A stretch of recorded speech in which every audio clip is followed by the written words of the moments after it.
प्यारे बच्चों, हम आज गणित प्रकाश जो छठी की बुक है उसमें जो पाठ नंबर 4 है अध्याय 4 आंकड़ों का प्रबंधन और प्रस्तुतिकरण डाटा, ये हमारा था डाटा हैंडलिंग एंड प्रेजेंटेशन। उसका हम पेज नंबर, बाकी तो हम कर चुके हैं, पेज नंबर हम करेंगे आज पेज नंबर 84 में जो दंड आलेख है कि दंड आलेख क्या होता है उसको हम कैसे पढ़ते हैं। अब तक आपने पढ़ा, आंकड़ों में 3 तरीके पढ़ चुके, आज हम चौथे वाला पढ़ेंगे। जो दंड आलेख होता है इसमें उन्होंने कुछ उदाहरण से समझा रखे किताब में, ये वाला हम बाद में करेंगे, पहले हम ये वाला पेज समझेंगे। इसमें क्या है कि जैसे पहले तो दंड आलेख होता क्या है। दंड आलेख भी एक तरीका होता है अपने आंकड़ों को दिखाने का। जैसे हमने टेलीमार्क में देखा था, भी देखा था, जिसको हम कौन सा चिन्ह कहते हैं, और उसके बाद हमने चित्रालेख भी किया था, ठीक है, और हमने आरोही क्रम से भी डाटा देना सीखा था। तो इसी का एक तरीका होता है बार ग्राफ। हम जब बड़े हो जाते हैं, जब हमारा आंकड़े बहुत बड़े बड़े हो जाते हैं, तो जनरली हम बार ग्राफ को यूज़ करते हैं। जैसे बार ग्राफ हमारा दिखने में, जिसको हम कह रहे हैं दंड आलेख दिखने में इस तरह होता है, दिख रहा है। जैसे ये दंड, मैं आपको समझाती हूँ, ये हमारा जो है, ये जो पूरी पिक्चर है ये दंड आलेख की है। इसके अंदर कहोगे बच्चों कि आप लोग आंकड़ा कहाँ है, आंकड़ा ये ऊपर लिखा होता है। आंकड़ा किस चीज का है, हमें ऊपर बताया जाता है कि लुप्त प्राय प्रजातियों की संख्या बढ़ रही है, कि यानी ये जो आंकड़ा है, जो प्रजाति लुप्त होती जा रही है, गायब होती जा रही है, उनका आंकड़ा है। किस साल का या किस क्लास का या किस चीज़ का आंकड़ा है, वो हम हमेशा नीचे लिखते हैं। कि जैसे भाई आपने मान लो आपकी उसी से करिए, जैसे आपने पूछा हो कि किस बच्चे को कौन सा खेल पसंद है, तो किसी ने क्रिकेट कहा होगा, किसी ने फुटबॉल, तो हम यहाँ पे लिख देंगे क्रिकेट है, फुटबॉल है, हॉकी है। इस तरह का जो आंकड़ा, जिस चीज़ के बारे में बताया जा रहा है, वो आंकड़ा हम नीचे लिख देंगे। या मान लो किसको खाने में क्या पसंद है, किसको आइसक्रीम पसंद है, किसको फल पसंद है, किसको आपके मोमोज पसंद है, जो चीज़ है वो हमें नीचे लिख देंगे और उसके ऊपर जाएगा नंबर। अब कितना ऊंचा उठाना है वो हम साइड में लिखते हैं कि हमें आंकड़ा कितने नंबर्स में देना है, कम में देना है, ज़्यादा में देना है, जैसा भी देना है वो हम यहाँ से लिखते जाएंगे। इसमें एक सबसे ध्यान देने वाली चीज़ क्या होती है, जो ये आंकड़ा जो दिया जाता है साइड में जो लिखा हुआ, ये बराबर का होता है। कि इसमें आप कम, जैसे यहाँ पे 0 है, 0 के बाद 5000 आपने दिया, तो 5 के बाद सीधा 15 नहीं करेंगे, या 5 के बाद सीधा 7000 नहीं करेंगे। अगर ये जो जितना गैप है इसके बीच में, यही गैप चलता जाएगा। जैसे इसमें देखोगे, अगर यहाँ पे 5000 का बीच में जगह है, ये वाला जो गैप होगा ये भी 5, ये भी बराबर ही होगा। जैसे ये यहाँ से जो जितना है नापोगे उतना ही ऊपर जाएगा, उतना ही ऊपर जाएगा, और नंबर भी बिल्कुल बराबर बढ़ेंगे। जैसे अगर ये 5000 बढ़े हैं तो 5 और 5 10,000 यहाँ बढ़ गया, 10 में हम 5 और जोड़ेंगे तो हमारा 15,000 बढ़ गया, 15 में 5 और जोड़ा 20,000 बढ़ गया।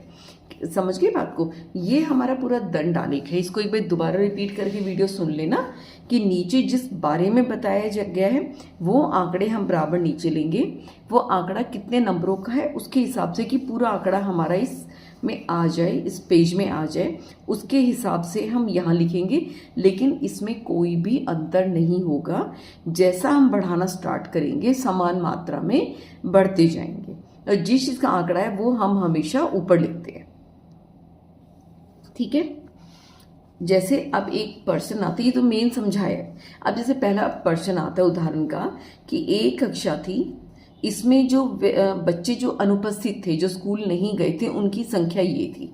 पहले में 3 थे, दूसरे में 5, तीसरे में 4, चौथे में 2, पांचवी में कोई भी बच्चा अनुपस्थित नहीं था, सभी बच्चे उस दिन स्कूल आए थे।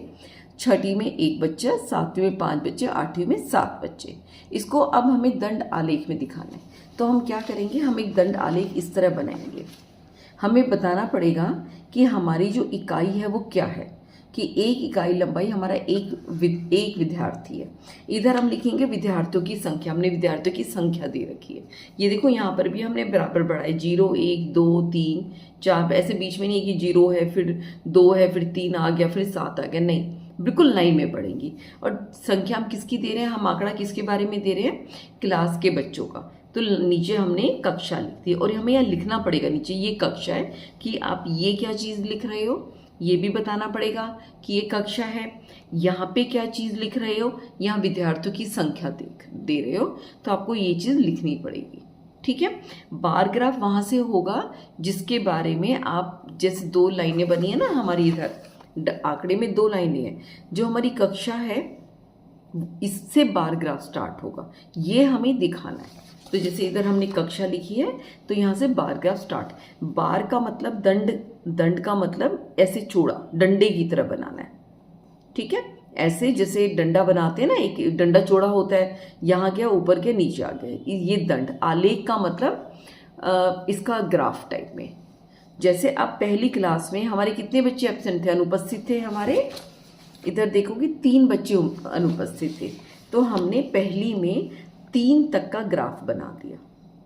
ठीक है, दूसरी में बच्चे हमारे 5 बच्चे अनुपस्थित थे, तो हमने 5 यहाँ तक, जो 5 की संख्या है यहाँ तक हमने अपना ग्राफ बनाया।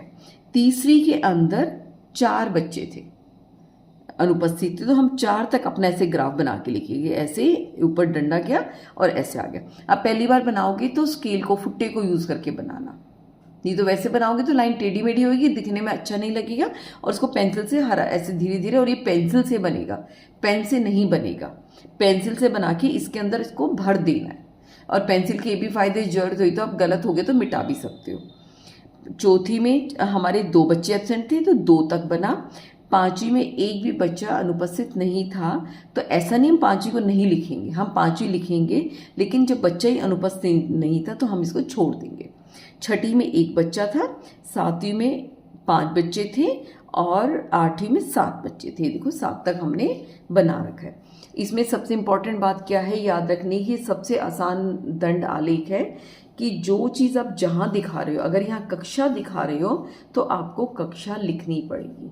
अगर आप यहाँ विद्यार्थियों की संख्या दिखा रहे हो तो आपको लिखना पड़ेगा विद्यार्थियों की संख्या, और ये आप किस चीज़ का आंकड़ा दे रहे हो तो आपको भी लिखना पड़ेगा प्रत्येक कक्षा में अनुपस्थित छात्रों की संख्या। आप ये क्या आंकड़ा दे रहे हो, प्रत्येक कक्षा में अनुपस्थित छात्रों की संख्या, और जो ये 1 इकाई की हमारी लंबाई है ये 1 विद्यार्थी दिखा रहा है। समझ आ गया, आसान है। अब हम इससे संबंधित क्वेश्चन करेंगे। पहला है कक्षा 2 में उस दिन कितने विद्यार्थी अनुपस्थित थे। कक्षा 2 को देखो कितने अनुपस्थित थे, यहाँ जाएंगे 5, तो हम ये उत्तर में क्या लिख देंगे 5। उसके बाद है किस कक्षा में अधिकतम संख्या में विद्यार्थी अनुपस्थित थे, यानी किस क्लास में सबसे ज्यादा बच्चे अनुपस्थित थे। तो जो दिख ही रहे, जो सबसे लंबा दंड होगा वो हमारा सबसे ज्यादा बच्चे उस दिन अनुपस्थित थे। कितने, कौन सी क्लास में थे, 8वीं में। हमें नवसंख्या नहीं बतानी, ये बताना किस कक्षा में, तो हम क्या लिख देंगे 8वीं कक्षा। उस दिन किस कक्षा में पूर्ण उपस्थिति थी। पूर्ण उपस्थिति का मतलब होता है सभी बच्चे स्कूल आए हैं, उस दिन कोई भी एब्सेंट नहीं था। तो ऐसा कौन सी क्लास है हमारे पास 5th के अंदर देखो कोई दंड आलेख है ही नहीं, तो इसका मतलब 5th क्लास में उस दिन सभी बच्चे प्रेजेंट रहे थे। ये इस तरह के क्वेश्चन आंसर होते हैं, बहुत आसान होते हैं, सिर्फ देख के आप कर लो। बस ये बनाना ठीक से आना चाहिए, समझना ठीक से आना चाहिए कि कहाँ पे क्या लिखना है। नहीं समझ आए वीडियो को आप दोबारा देख सकते हो। कई बार क्या होता है कि ग्राफ को ऐसा जनरली हम नहीं बनाते, लेकिन ऐसा भी बना सकते हैं। जैसे हमने समय अंतराल में क्या इधर का हमने डाटा, इसको हम ऐसे भी कर सकते थे, लेकिन हम इसको टेढ़ा हुआ ग्राफ का भी आपको दंड आलेख का टेढ़ा जो लेटा हुआ है इसका भी सिखा देते हैं। इसमें क्या दे रखा है, एक चौराहे पे वाहन गुजरते हैं, बस हो सकती है, स्कूटर, कार, कुछ भी हो सकता है। 6 से 7 के बीच में, 7 से 8 के बीच में, 8 से 9 के बीच में समय है सुबह, 9 से 10 के बीच में, सुबह 10 से 11 के बीच में, और 11 से 12 के बीच में। कितने गए हैं यहाँ पे वाहन हमारे 100, 200, 300। इसमें भी देखोगे कुछ लाइन में अगर 100 का अगर अंतर है तो सभी अंतर 100 से ही बढ़ेंगे, ऐसे बीच में 200 या 50 नहीं कर सकते हम। और यहाँ पे क्या है, ये है समय अंतराल, यानी समय का हमने जो गैप दे रखा है उसके बारे में बात कर रहे हैं। और यहाँ पे क्या है, ये वाहनों की संख्या, बताना पड़ेगा क्या चीज़ है ये।